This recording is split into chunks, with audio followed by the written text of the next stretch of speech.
যেমনটা আমরা সবাই জানি যে মনকে জয় করা সহজ নয়। চিন্তা ভাবনা থেকে সৃষ্ট নেতিবাচক প্রভাব কিভাবে নিয়ন্ত্রণে আনা যায় এই সংক্রান্ত তথ্যগুলো আজ আমরা আপনাদের সামনে উপস্থাপন করব।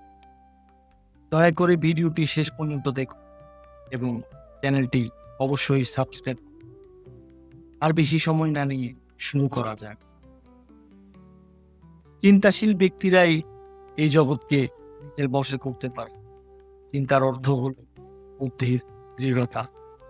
যদি এই চিন্তা ভাবনাগুলো মনের স্বাদ পায় তবে তা সঠিক দিকে স্থাপিত হতে পারে।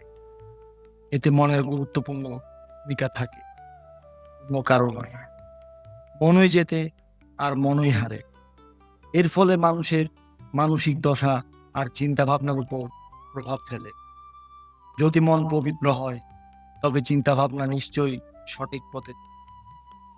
মনের প্রেরণা থেকেই চিন্তা ভাবনার অস্তিত্ব, আর মনের দৃঢ়তার উপরই চিন্তার প্রতি নির্ভর করে। জীবনের সার্থকতা চিন্তা ভাবনার উপর নির্ভরশীল। চিন্তার ভেতরে শূন্যতা সম্পূর্ণ জীবনে শূন্যতা বলে। তাই চিন্তা ভাবনার গুরুত্ব শরীরের জন্য কোনো স্থূল অঙ্গের চেয়েও বেশি।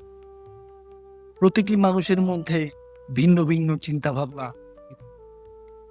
সেদিকে আমাদের মনোযোগ দিতে হবে। সব মানুষের মধ্যে বিরাজমান চিন্তার এই পার্থক্য কর্মরথের পতাকার মতো স্থির থাকে। দৃঢ় চিন্তা ভাবনাই পুরো জগতের বর্তমান রূপে রচনা করেছে। সৎ চিন্তার দ্বারা মানুষের ভৌতিক এবং আদি ভৌতিক মনের উন্নতি। চিন্তা ভাবনা থেকে ব্যক্তিত্বের নির্মাণ হয়। দৃঢ় চিন্তাই মানুষকে মহান করে তোলে।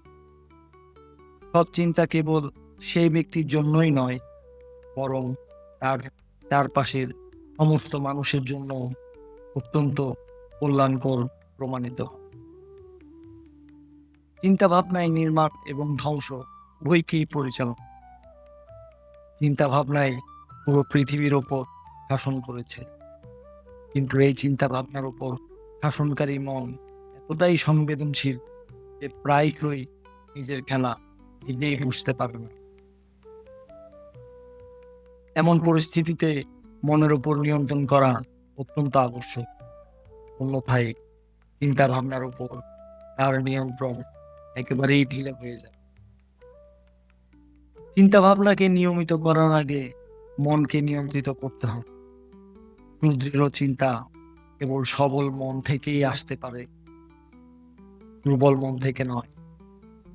কিন্তু এটা বোঝার মতো বিষয় যে মন তো দুর্বলই হয়, তবে তা নিরন্তর সবল হতে থাকে। সবল মনের অর্থ হলো মনের উপর আমাদের কতটা নিয়ন্ত্রণ প্রতিষ্ঠা হতে পেরে। তা হলো সেই ঘোড়ার মতো যা মনের লাগাম দিয়ে চলে, এবং এই লাগাম মানুষের শক্তিশালী হাতে রক্ষিত থাকে। তাই মনকে স্বাধীন ছেড়ে দিলে মানুষের চিন্তা ভাবনা স্থির থাকতে পারে না।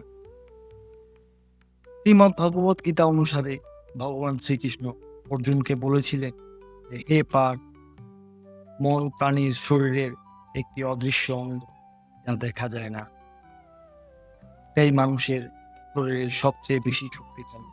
মনের সঙ্গে আত্মার কোনো সম্পর্ক নেই। আত্মা যদি শরীররূপী রথে বসে থাকা রথের স্বামী হয়, তবে মন শরীররূপী রথের সারথি। এই মনই ইন্দ্ররূপী ঘোড়াগুলোকে এদিক ওদিক তাড়িয়ে বেড়ায়। অতএব সর্বপ্রথম আমাদের মনের উপর নিয়ন্ত্রণ পাওয়া হবে। আজকের জন্য কেবল এইটুকুই। আমরা আশা করি যে আমাদের এই উপস্থাপনা আপনাদের পছন্দ হয়েছে। নিজের মতামত ব্যক্ত করার জন্য কমেন্ট করুন, ভিডিওটি শেয়ার করুন এবং চ্যানেলটি সাবস্ক্রাইব করুন। ততক্ষণের জন্য জয় শ্রীকৃষ্ণ।